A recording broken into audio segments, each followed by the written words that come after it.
नमस्कार, स्वागत है आपका खास कार्यक्रम देश देशांतर में। मैं हूं आरफा खानम शेरवानी। देश देशांतर में आज हम याद करेंगे भारत के संविधान निर्माता, देश के पहले कानून मंत्री डॉक्टर भीमराव अंबेडकर को। आज उनकी 123वीं जयंती है। पिछले 6 दशकों से लगातार बात होती रही है डॉक्टर अंबेडकर के बारे में, उनके योगदान के बारे में, लेकिन उतनी ही चर्चा इस बात पर भी रही है कि क्या उनको भारत के राष्ट्रीय जीवन में वो जगह मिल पाई जिसके वो हकदार थे, या फिर सिर्फ एक दलित सिंबल, एक दलित मसीहा की तरह ही उन्हें देखा जाता रहा। क्या अंबेडकर की छवि के साथ एक तरह की नाइंसाफी हुई है? आज इस कार्यक्रम में हम इस बात पर चर्चा करेंगे कि उनके गुजर जाने के 6 दशकों बाद भी सबसे पहले तो उनकी सार्थकता क्या है। 6 दशक के बाद अंबेडकर को, उनके विचारों को हम क्यों याद कर रहे हैं, और क्या वाकई जो उनका, अंग्रेजी में अगर कहीं, जो राइटफुल प्लेस उनका था हमारे इतिहास में, हमारे जो नेशनल लाइफ है उसमें, वो हमें उनमें मिल पाया है अंबेडकर को या नहीं। और आने वाले दशकों में अंबेडकर को हम किस तरह से देखेंगे, उनके विचारों को। मेरे साथ कई मेहमान हैं इस मुद्दे पर चर्चा के लिए। प्रोफेसर विवेक कुमार हैं, जेएनयू में प्रोफेसर हैं। इसके अलावा मेरे साथ नीरजा चौधरी हैं, वरिष्ठ पत्रकार। डॉक्टर राकेश सिन्हा है यहाँ पर, आरएसएस के थिंकर हैं, और इसके अलावा उन्होंने डॉक्टर के.बी. हेडगेवार पर एक बड़ी अच्छी किताब लिखी है जिसको माना जाता है कि पहली ऑथेंटिक किताब है आरएसएस के संस्थापक पर।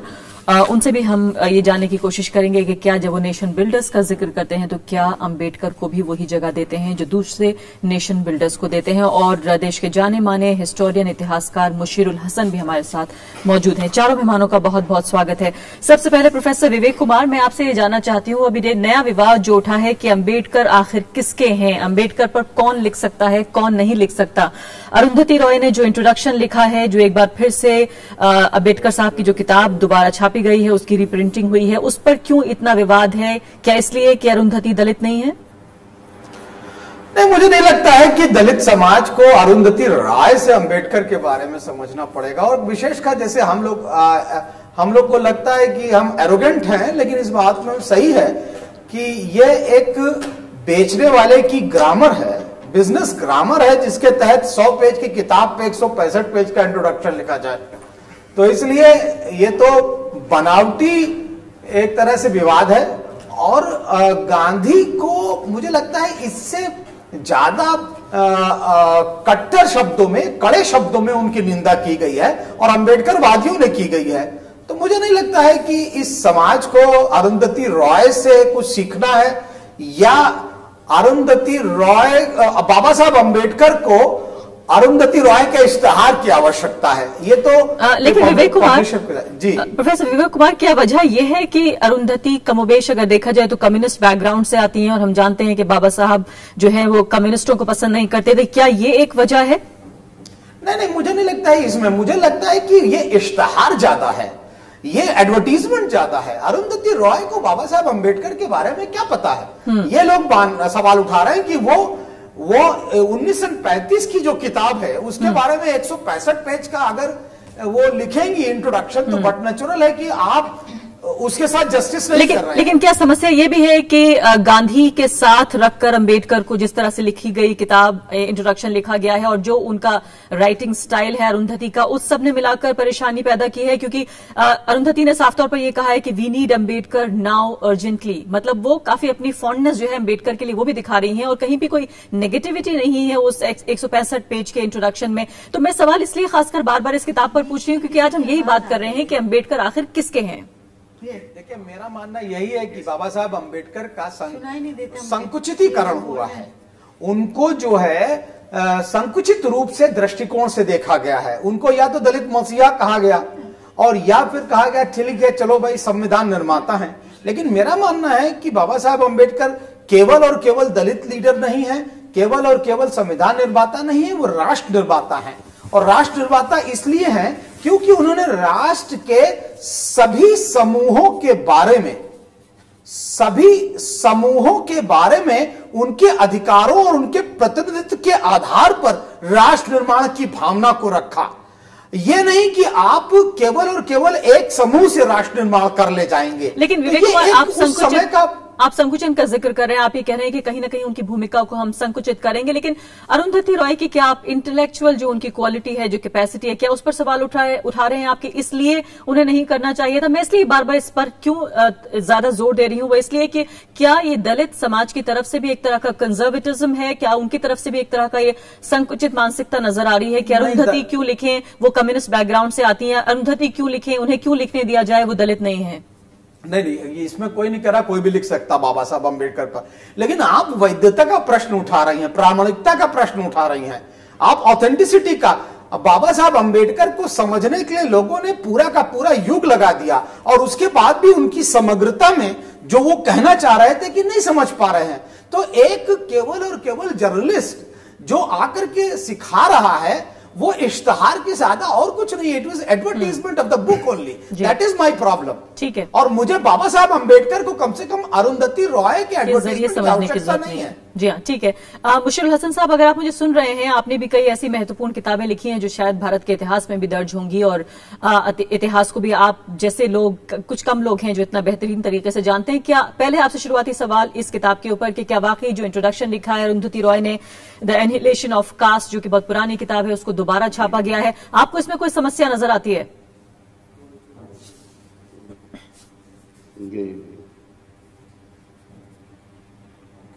नीरजा चौधरी, आपको आवाज आ रही है?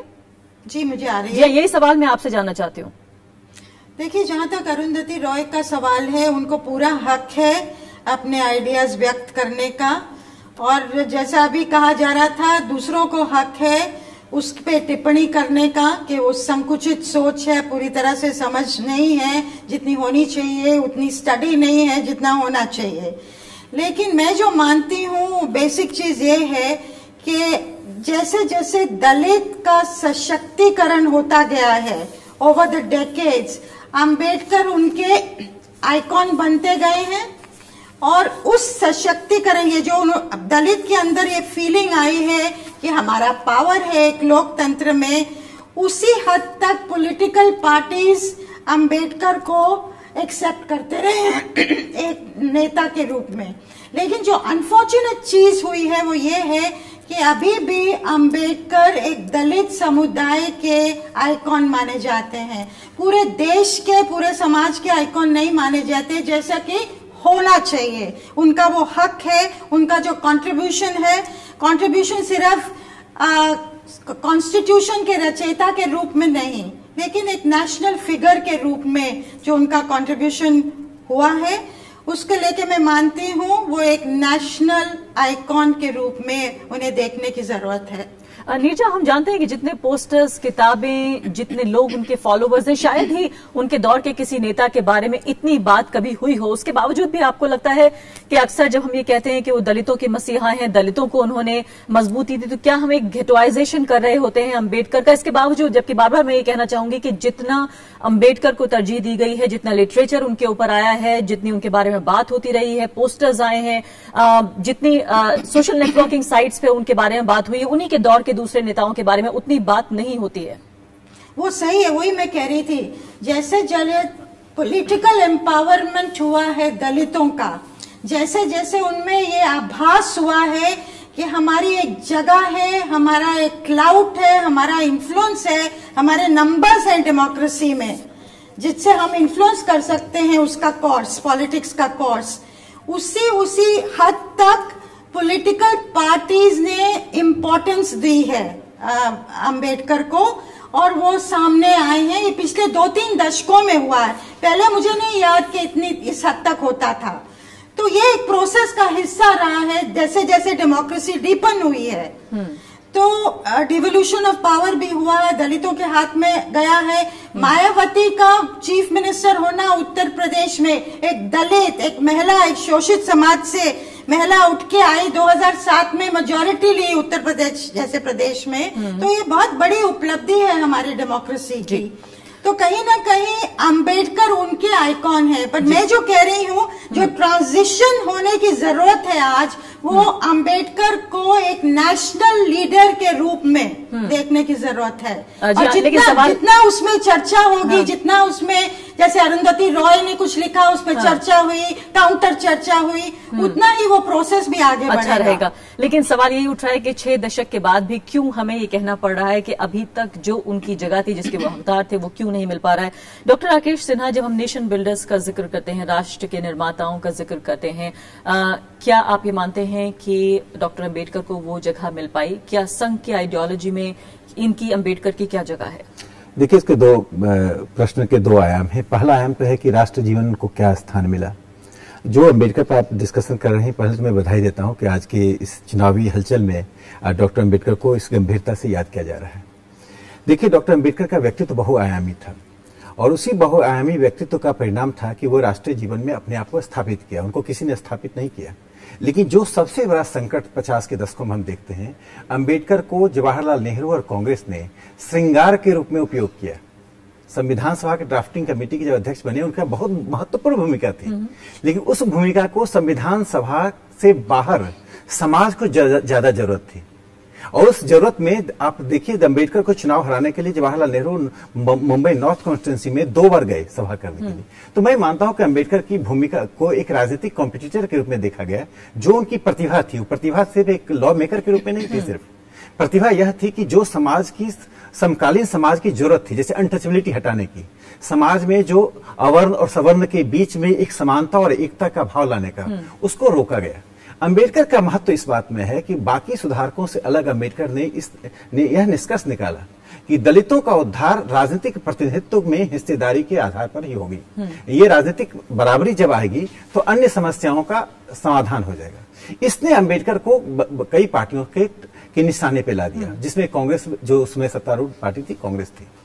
इसलिए मुझे लगता है कि अम्बेडकर को जो स्थान मिलना चाहिए था, वो अपने कारणों से, उस कारण से नहीं मिला। लेकिन लंबे समय में जब दलितों का सशक्तिकरण हुआ और अम्बेडकर की उस छवि को दलित राजनीति का एक केंद्र बिंदु बनाया गया, तो अम्बेडकर उभर कर आए और यह रियलाइजेशन सभी राजनीतिक दलों को हुआ। लेकिन डॉक्टर सिन्हा, अगर हम संघ के पूरे एक फ्रेमवर्क में देखने की कोशिश करें, हम जानते हैं कि पूरे तरीके से धर्म पर आधारित है पूरा संघ का, अगर आउटले देखें। और डॉक्टर अम्बेडकर जो थे, वो खासकर उन्होंने ये नहीं कहा कि वो हिंदू धर्म के खिलाफ है, लेकिन वो ये चाहते थे कि दलित हिंदू धर्म का हिस्सा ना रहें।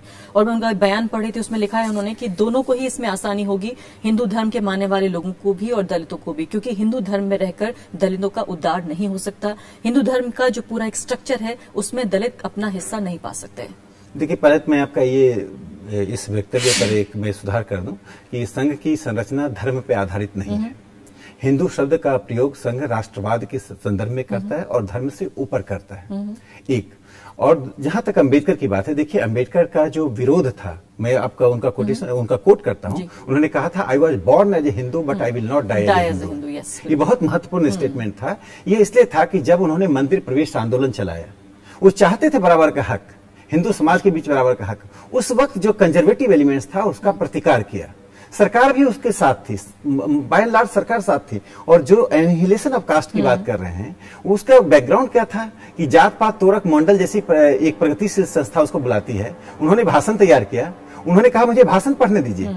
जब इन्होंने भाषण पढ़ने दिया तो रेडिकल था, तो चाहते थे भाषण में कुछ तोड़ मरोड़ करें। अम्बेडकर तैयार नहीं हुए, इसलिए वो सभा ही नहीं हुई। जात पात तोरक मंडल ने उस अधिवेशन को आप ही कह रहे हैं कि उस वक्त के जो हालात थे, अब के हालात बदल चुके हैं। मैं उसमें अगर आज अम्बेडकर होते तो शायद वो ये नहीं कहते कि I will not die as a Hindu. संघ की बात मैं कर रहा हूँ। देखिए, राष्ट्रीय स्वयंसेवक संघ ने अम्बेडकर को इस रूप में स्वीकृत किया कि समाज सुधार के बहुत बड़े माध्यम थे। इसलिए एक घटना है 1939 में, वो पूना के संघ के कैंप में आए और बड़े लंबे समय तक बिताए।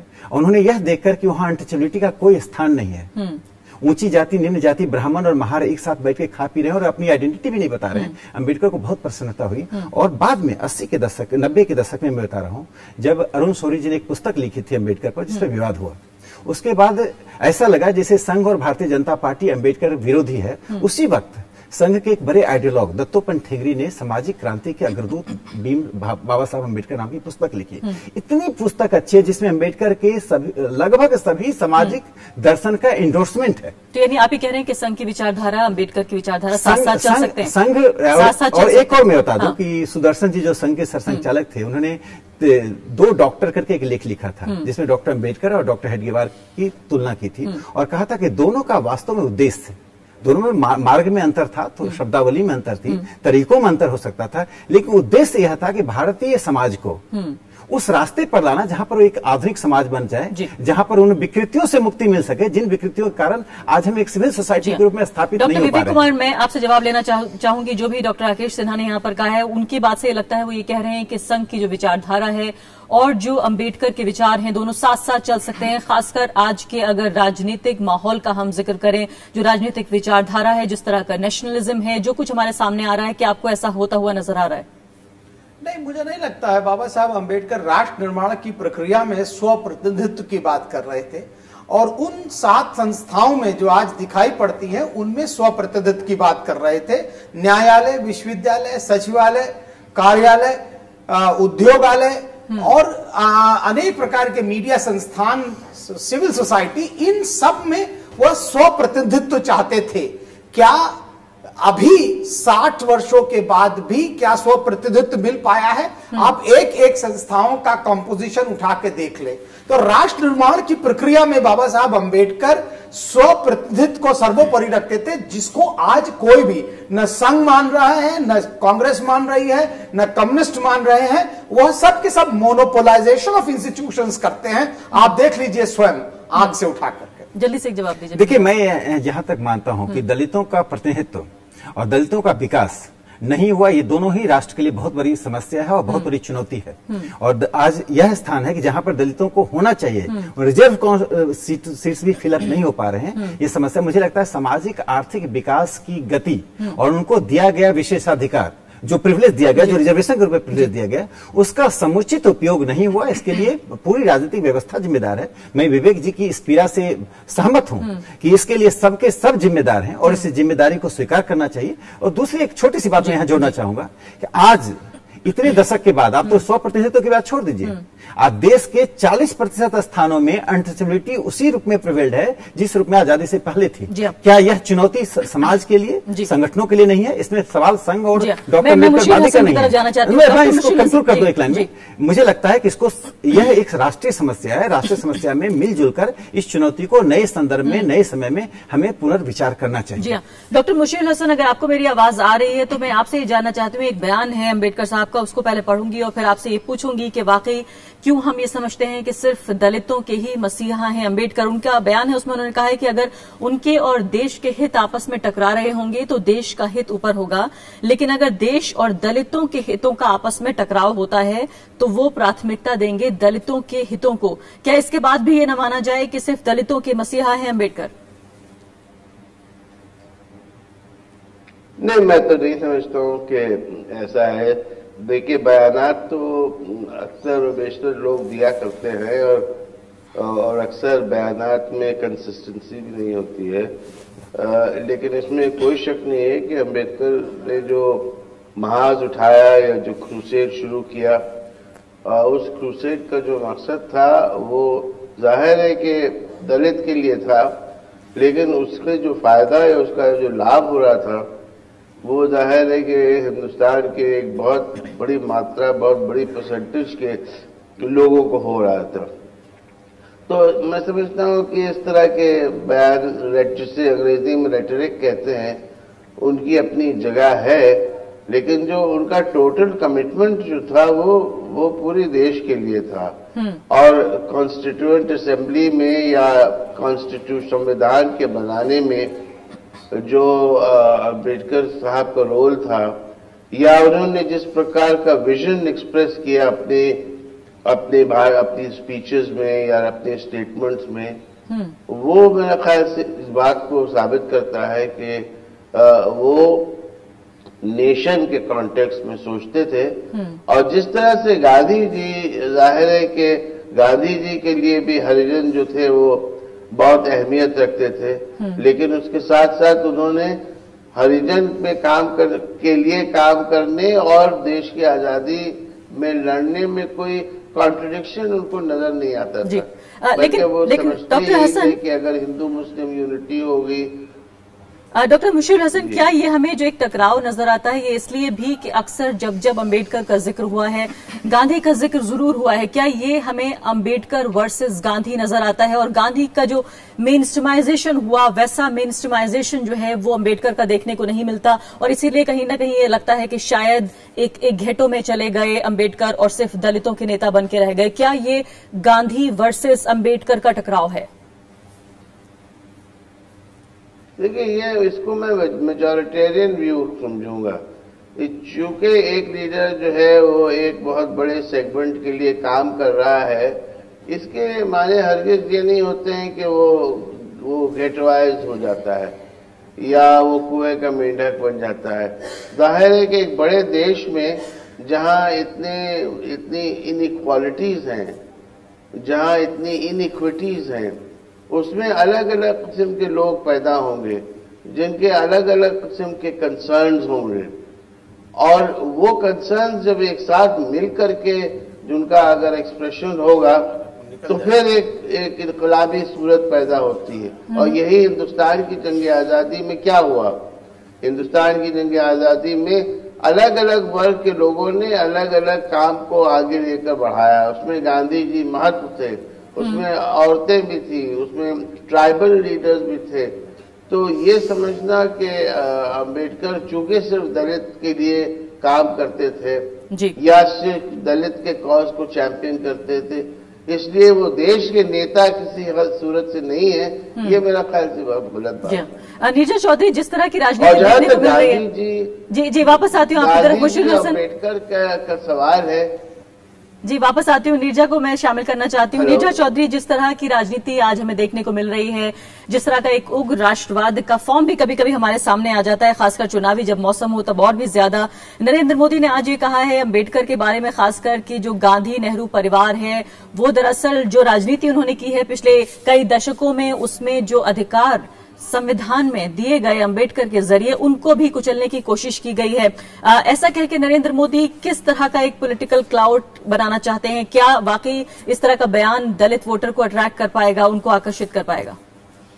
देखिए, इस समय अनफॉर्चुनेट है कि चुनाव के दौरान इस तरह का वर्सेस कर देना, गांधी नेहरू परिवार वर्सेस पटेल, गांधी नेहरू परिवार वर्सेस अंबेडकर। पर एक चीज बहुत इंटरेस्टिंग है अंबेडकर के बारे में, क्यों उन्होंने क्रिश्चियनिटी को नहीं अपनाया? क्योंकि एक टाइम में उनके ऊपर काफी प्रेशर था वेस्टर्न चर्चेस द्वारा कि वो क्रिश्चियन बने, लेकिन उन्होंने बौद्ध धर्म को अपनाया और इतना ह्यूमिलिएशन, अपमान सह के भी उनका ये रवैया था कि हम आपस में छुआछूत के खिलाफ लड़के आपस में निपट लेंगे, लेकिन ओवरऑल भारत की जो संस्कृति है उसके अंदर ही रहेंगे। तो कहीं ना कहीं मुझे लगता है दलित वर्सेस नेशन जो आपने जक्सटापोजिशनिंग की है वो भी एक फॉल्स वो है जक्सटापोजिशनिंग, क्योंकि जब तक दलित का उत्थान नहीं होता देश का उत्थान हो ही नहीं सकता है। जी हाँ, बड़ी अच्छी बात कही है नीरजा आपने। डॉक्टर विवेक कुमार, आखिरी बिल्कुल शब्द आपसे जानना चाहती हूँ कि अब क्या होना चाहिए? आखिर कौन जिम्मेदारी इस बात की लेगा कि उनके गुजर जाने के 6 दशक बाद भी जब उनका हक उनको नहीं मिला तो आखिर कौन दिलाएगा? ये जिम्मेदारी दलितों की है या राष्ट्र की है? मुझे लगता है कि राष्ट्र निर्माण में बाबा साहेब के योगदान और राष्ट्रमाता के रूप में उनको स्थापित करने के लिए पूरे राष्ट्र को ये चुनौती लेनी पड़ेगी और उसमें हो सकता है कि राष्ट्र के बहुत सारे और समूह जो अपना एकाधिपत्य जमा चुके हैं उनको बहुत कुछ त्यागना भी पड़ेगा, तब कहीं जाके राष्ट्र निर्माण होगा। जी हाँ, राकेश सिन्हा। देखिए, मैं इतना मानता हूं कि डॉक्टर अम्बेडकर का कंसर्न इस देश की संस्कृति, सभ्यता और राष्ट्र के प्रति थी। उस बीच में जो तात्कालिक अवरोध सवर्ण के कंजर्वेटिव एलिमेंट से था, उसके कारण की बहुत सी तात्कालिक प्रतिक्रियाएं होती थी।